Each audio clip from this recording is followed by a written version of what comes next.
여러분, 가게가 돈을 끌어다가 B2 주식에다 투자한다는 이야기는 예전부터 이야기를 했습니다. 실제로 그런 지표가 지금 나왔어요. 가게가 돈을 끌어와서 주식에 계속 투자한다는 지표 말입니다. 여러분, 이 지표는요, 한국은행이 매년 발표를 하는 지표인데요. 2020년 자금순환이라는 지표가 있습니다. 이 자금순환이라는 것은 무슨 말이냐? 경제 주체들 있잖아요. 경제 주체들. 가게, 기업, 정부잖아요. 이 가게, 기업, 정부가 자금을 어떻게 운용하느냐. 예를 들어서 있는 자금은 어떻게 운영하고 부족한 자금은 어떻게 끌어와서 있는 자금하고 합쳐서 어떻게 운용하느냐. 이것을 나타내는 지표가 자금순환 지표입니다. 다시 말해서 국민 경제를 구성하는 경제 주체들의 자금을 운용하는 방법과 조달하는 방법을 나타낸 통계 지표라고 하는 이야기입니다.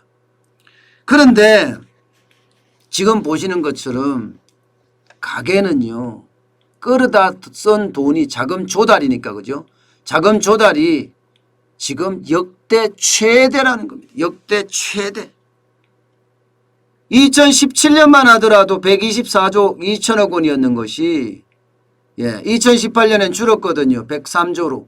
그리고 2019년엔 더 줄었어요. 89조 2천억 원으로. 그런데 2020년에는요. 170조 5천억까지 그야말로 엄청나게 늘었습니다. 엄청나게. 가게가 그만큼 자금 운용을 굉장히 많이 한다는 이야기지만 끌어다가 돈을 끌어다가 어딘가에 투자를 한다는 이야기예요. 어딘가. 자금 조달이 있으면 자금 운용이 있을 거 아니에요. 어딘가에 투자를 한다는 거예요. 그중에 가장 많이 투자하는 데가 국내외 주식이었습니다. 국내외 주식. 173조 5천억 중에 83조 3천억을 국내외 주식에다 투자했습니다. 와, 저는 이게 진짜 깜짝 놀랄 일입니다.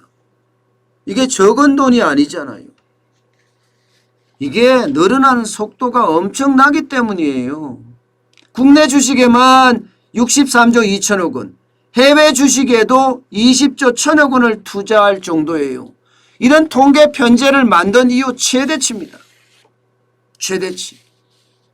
저는 이게 걱정이 굉장히 많이 되는 게 가게가 주식의 전문가가 아니라는 사실이에요. 가게는요, 기본적으로는 주식 어린이, 주린이가 많고요. 주식 신생아, 주생아가 많습니다. 이들이 대세 상승기에 투자했을 때는 진짜 좋은 일이에요. 돈을 벌 수 있으니까. 가게 수익이 많아지거든요. 그런데 이게 대세 상승기는 작년 3월 19일부터 그때가 주식이 2457.67이었나요? 그 정도 됐었죠. 작년 3월 19일부터 9월까지거든요. 여기는 대세 상승기예요. 우량주만 투자하면 돈을 벌었습니다. 그런데 9월 이후 지금까지 그런가요? 롤러코스터 장세죠. 왔다 갔다 장세잖아요. 이거는요, 전문가들 영역이라고 제가 말씀을 드렸어요. 그런데 과연 가게들이 이 사이에 버텨낼 수 있었을까? 지금 그 통계도 조만간 나올 겁니다. 아마. 주식에서 반대 매매가 많이 일어난다는 것은요, 내가 투자한 주식이 일정 가격 이하로 떨어졌다는 이야기거든요. 반대 매매가 점점 커지고 있거든요. 반대 매매는요, 강제로 신용거래 융자를 해준 증권사가 팔아치워서요, 자기 돈을 챙긴다는 뜻이에요. 자기 돈을. 그러면 그 부족한 돈은 신용거래 융자를 받은 투자자들, 특히 가게들이 많다고 이야기했는데 가게들한테 돈을 다 가져가야 돼. 가게한테 갚으라고 압박이 들어옵니다.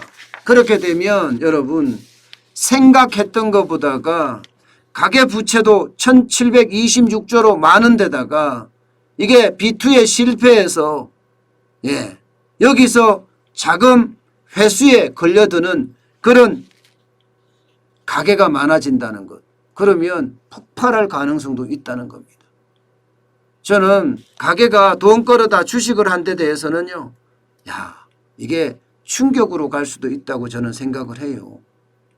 그만큼 가계는요. 지금 위험 수위 안에 있다. 저는 그렇게 봅니다. 그렇게 봅니다. 물론 기업들도 건전하지는 못합니다. 기업들도 지금 자금을 조달하는 거 보면요. 장난 아닙니다. 2019년에 61조 1천억 원을 조달했다면 이게 2020년에는요. 88조 3천억 원을 조달했거든요. 물론 기업이 지금 좋아서 투자를 늘린 것도 있는가 하면요. 대부분의 기업들은요. 운전자금, 운영자금을 빌린 것으로 그렇게 해석되는 요소가 굉장히 많습니다. 그래서 기업도 사실상 몇몇 기업을 빼놓고는 나머지들은 그만큼 어렵다 이런 이야기입니다. 정부도 마찬가지예요. 정부는 일반적으로 자금을 운용하는 쪽이거든요. 조달하는 쪽보다는요.